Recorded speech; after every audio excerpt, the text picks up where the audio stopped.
The Black Rose McCoy, and I wanted to give a shout out to Ring IQ Boxing, and remember to tune in to the motherfucking relay. Welcome to the motherfucking relay. We're covering today's top boxing news. Ow! Okay, we'll start with this. This past weekend on the 17th in Colima, Mexico, American up-and-comer Zarina McCoy was in action south of the border in Colima, Mexico, opposite the ring. Mo Henao. And a prediction stuck. Zarina McCoy was able to win a points decision over Mo Henao. Interesting aspects of this match is that it was fought up there at super lightweight. I think this was Zarina McCoy's first fight in the super lightweight division. This is a fighter, a very young fighter, that has campaigned as low as super flyweight. Super flyweight, that's 115 pounds. This fight was several divisions north of super flyweight, up there at 140. It's where Chantel Cameron Reigns is that division's undisputed champion. Monica Henao, however, Colombia's own Monica Henao, she's no Chantel Cameron. I'm not completely sure why exactly young Zarina McCoy had this fight at super lightweight. It's the heaviest I've ever seen her. I'm not sure if it's young Zarina's intention to campaign as a super lightweight henceforth. Moving forward, should we expect to see more of her at this weight, or will she cut down? Zarina McCoy is only 21 years old after all. She's a very young fighter. I often say in reference to Zarina that her team are doing a good job of helping her get those rounds in the bank, that perhaps they're not against the best and brightest fighters at or around these weights, but at 21 years old, that's not the point. At 21, it's not about sharing the ring with the best and brightest fighters. It's about developing as a fighter and getting those rounds in the bank. Garnering that professional experience. Opposite the ring, Monica Henao, a fighter who is several years older and several inches taller than Zarina McCoy, campaigning at a much heavier weight than Zarina McCoy herself campaigns in. There was valuable experience in there. Monica Henao is in no way, shape, or form the boxer that Zarina McCoy is. She ain't got the same kind of ceiling as Zarina, but what she is a naturally taller, naturally bigger, and older fighter, and there is experience to be derived in that for young Zarina. Even if Monica ain't the same kind of boxer that Zarina is, there's still valuable experience there to be garnered. Young Zarina McCoy, who sports professional record of 11 wins with 1 loss, no draws, 3 knockouts. That 1 loss, it's a rather contentious loss. Controversial one. I saw that fight. That was the Eloisa Zaraga fight that took place earlier this year in May, south of the border. I don't know what Eloisa did, if anything, to win a decision in that match. Near as I can tell, those judges were hell-bent on screwing young Zarina McCoy on the cards. That's exactly what they did. By all rights, she should be an unbeaten fighter. Better still, she has since rebounded off that loss, that quote-unquote loss. She's fought 3 times since then, 3 times since May. Zarina McCoy's a southpaw. Zarina McCoy is a pure boxer. An outside fighter, outside jabber, whose best punches really are her straight punches, economic, defensively responsible. Think Sky Nicholson. Ursula Lara. She's that kind of fighter. And as stated, I'm not sure that she's going to stay up there at 140 pounds. I'm not even sure that that's really the best weight for her, given her age and her physical dimensions, that she's only 21 years old. I'm sure that she can still get down to either lightweight, super featherweight, featherweight, as low as super bantamweight. Maybe even bantamweight, though that might be pushing it. Because she's very young, I'm fairly confident that Zarina McCoy can get down to as low as 118 pounds, though any lower than that, and that would be pushing it. Any lower than bantamweight, any lower than 118 pounds. The virtue of campaigning at some of those lower weights is that they've got a lot going on, and there are a lot of world title opportunities down there, you know, between bantamweight, super bantamweight. 8 champions between bantamweight and super bantamweight. That's 8 separate world title opportunities. Spread across just 2 divisions. I'm not sure that the super lightweight division, or even the lightweight division for that matter, are the ideal weights for young Zarina McCoy. I think it would be better for her to campaign lower, much lower than super lightweight, 140 pounds, where Chantel Cameron Reigns is that division's undisputed champion. Just south of super lightweight, Katie Taylor reigns as the lightweight division's undisputed champion. I feel like the ideal weights for Zarina McCoy to campaign in, given her age and the overall state of those divisions, I feel like the ideal weights are in between 130 pounds and 118. That's super featherweight all all the way down to bantamweight. Anywhere in between there seems an ideal. Would be ideal because those are all talent-rich divisions, very deep weight classes with several world title opportunities. 118 and 122 in particular, bantamweight and super bantamweight, as Matchroom has several prize stallions in both the bantamweight and super bantamweight divisions. You want to campaign at weights that are getting exposure, weights that are getting coverage, weights that are getting money injected into them. There's a large proliferation of talented young fighters, talented up-and-comers between 118 and as high as 126 pounds. Ideally, that's where you'd want Zarina McCoy to be. Many opportunities in that pocket. And at just 21 years old, I'm fairly confident she can make those weights. For now, Zarina McCoy has capped off the year with her 11th professional victory, and congratulations to her. I look forward to seeing more of this up-and-comer in the coming year. In men's super lightweight news, former unified champion Jose Ramirez says, "I'm not afraid of Regis Prograis. I just know my worth. I know how big the fight is." Yeah, and you know that's not your only option. I said it before and I'll say it again. I don't think either guy really wanted this fight in particular, all that bad. "I'm not afraid of anybody," Ramirez told BoxingScene.com. "I'm not afraid of Regis Prograis, and he knows it too. I'm not afraid of no one in the sport of boxing. You know, I've dedicated myself to fighting the best. I've shown it throughout the years. I want to make it clear, I'm not afraid of anybody. I just know my worth, you know? I know what's out there, and I know how big this fight is for both of us." Bob Arum's Top Rank Inc., Ramirez's promoter, and Probellum, the company that promotes Prograis, would have made offers had their fight gone to purse bid. It was never scheduled. However, because Ramirez's team demanded what they considered a more equitable split. We talked about this in my previous video. Jose Ramirez, he felt he was entitled to a 50-50 split. That even though Regis Prograis is the reigning defending champion, Jose Ramirez is the bigger draw. Ramirez's track record as a box office draw in California's Central Valley as an A-side who has appeared on one of boxing's biggest platforms, ESPN, numerous times. On that premise, he thought he should get half the pot.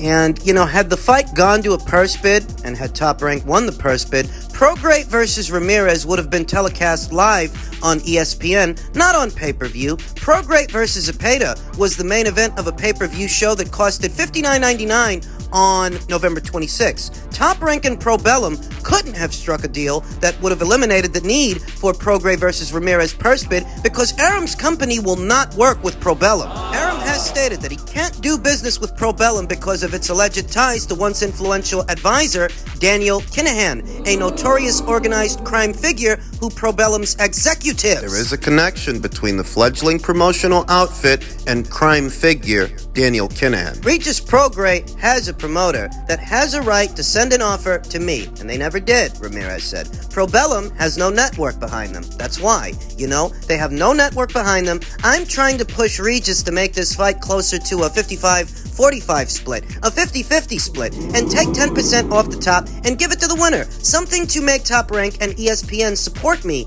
in this fight so they can place a bid. The only thing I was left with is 35% of an unknown number, and at 35%, I ain't gonna have the support of ESPN. That's something that's very unfair, very unreasonable to me. If it were 35% of a number over 5 million, 6 million, 7 million, that's good. I'll take it. I'll take it today. But it could be 35% of 200,000, 35% of 500,000. Who knows what the bid is? In Regis Prograis' last fight, opposite the ring Jose Zapata, the reported purses to the California State Athletic Commission were $1 million to Jose Zapata, $1 million to Regis Prograis. You hear the numbers that Jose Ramirez is throwing out there, you know, 5 million, 6 million, 7 million. I think he's driving a hard bargain, that's what I think. He says that he's not afraid of Regis Prograis, that he's not afraid of anybody, but this very much looks like a risks versus rewards kind of deal, a risks versus rewards kind of situation, based on what Regis made in his last fight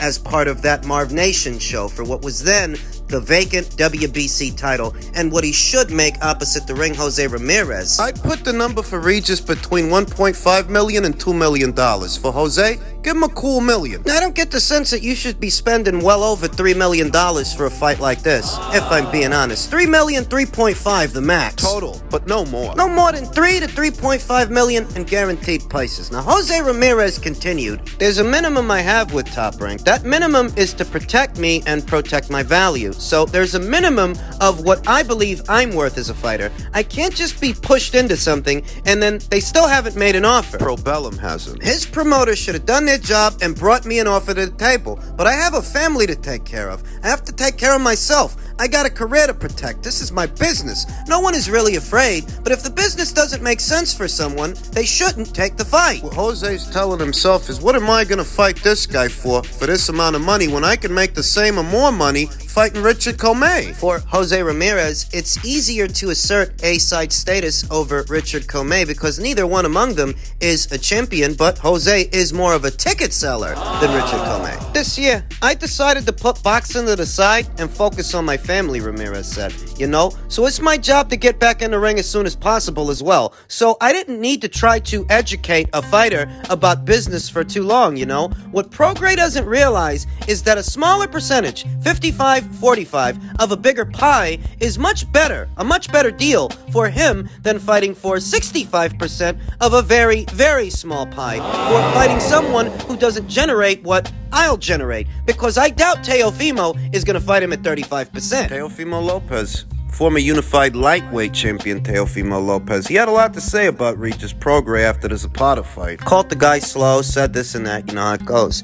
And you have to wonder, if Prograis versus Ramirez ain't happening, or the Teofimo Lopez people, are they pushing to fight Regis now, since he's free? Regis ain't fighting Jose. Jose set to fight former IBF lightweight champion Richard Comey. Richard Comey has tremendous skills and power, Ramirez said. He can make an exciting fight. He throws a lot of punches. What excites me the most is the fight that will come after my first fight coming back. I've been away from the ring for quite a bit, so I think a fighter like Richard Comey will definitely help me take my rest off, and it's competitive, which keeps me motivated. But I'm willing to take a couple of weeks off, get back in the gym, and get back in a big fight late July, August. I don't think Jose wanted this fight, man. Jose Ramirez fought only once, just once this entire year, and that was back in March.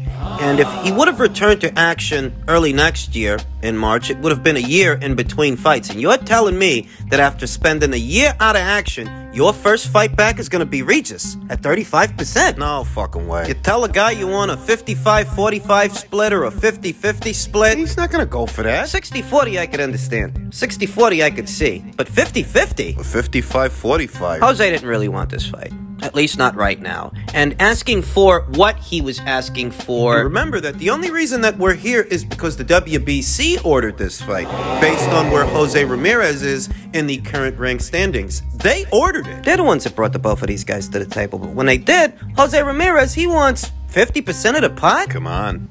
He didn't really want that fight. And now that that fight isn't happening, Regis Prograis has been permitted a voluntary title defense as the WBC resolves mandatory challenger status. You really think that Jose Ramirez was going to fight this guy as his first fight back after a year layoff? I mean, it's not just the split. It's not just the money stuff, you know. That's the cover story. In Jose Ramirez's last fight, March of this year, many months ago, he didn't look too hot opposite the ring, a former lightweight champion. And now look, he's opposite the ring, yet another former lightweight champion in Richard Comey. It's rather naive to believe that he could have sat out the majority of this year so that his first fight back could be Regis Prograis. That's not the kind of guy you shake off ring rust with. The WBC has received official confirmation that Jose Carlos Ramirez has decided to withdraw from fighting against WBC champion Regis Prograis, a fight which was mandated. The sanctioning body wrote in an official ruling on Wednesday, the WBC will give Regis Prograis a voluntary defense until we can analyze the future steps to be taken in the division. In this situation, I think Teofimo takes center stage because he had a lot to say about Regis after the Zapata fight. You know, the WBC is now giving Regis wiggle room to fight a fighter of his choosing, a handpick, a voluntary title defense, which does leave the door open for a Lopez fight, provided that Teofimo, his team, and his promoter, Bob Arum, provided that they actually want to fight. That they actually want to land a fight with Regis for his green belt. What caused all the problems here, at least according to Jose Ramirez, was the prescribed split. Ramirez's team immediately lobbied for a more favorable split than what is traditionally offered in mandatory fights. The request came in lieu of actual negotiations, with Ramirez seeking at least 40% of a potential winning bid. The WBC met the request halfway, agreeing to up to a 65-35 split from a 70-30 split. It still wasn't enough for Ramirez, who confirmed to the sanctioning body that he would instead head in another direction, likely a fight with former IBF lightweight titleist Richard Comey next March in Fresno, California. The prescribed split from the WBC caused a lot of problems between Jose and Regis. That wouldn't be a problem in a new set of negotiations between Regis and Teofimo, because it's not up to them. It's not up to the WBC. It would essentially be up to the two teams, Team Prograis and Team Lopez, in order to reach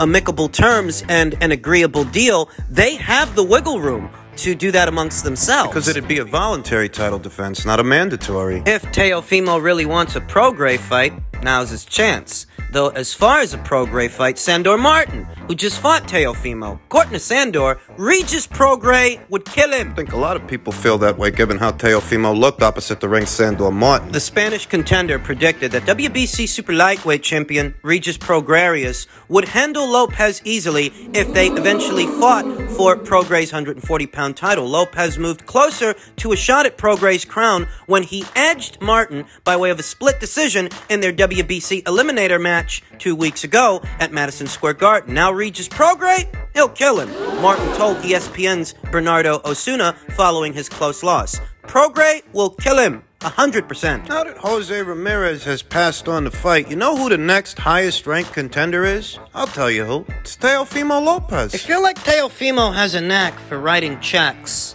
that his ass can't cash. At times getting ahead of himself and saying a little bit too much. At the time that he commented on Regis Prograis' performance opposite the ring Jose Zepeda, Teofimo himself had only had one fight, just one fight as a super lightweight. He hadn't yet shared the ring with Sandor Martin. A few days later when he did, well, you saw what happened. In reference to that, Sandor said, "I have the art of boxing. Punch and not punch me," Martin said, you know. "I'm an artist. He being Teofimo, he's a showman. I'm a boxer." On the heels of that lackluster showing, on the heels of that performance, you tell me, how bad do you think Teofimo and his team want that Prograis fight now? Even if they were licking their chops right before the Sandor Martin fight, even if they did want a Prograis fight before the Sandor Martin fight, do you think that they want that fight now? Do you think they want that to be their next fight? Because it can be, if they really want it. The door is open, with no prescribed splits by way of the WBC. You two settle on a number, then settle up with each other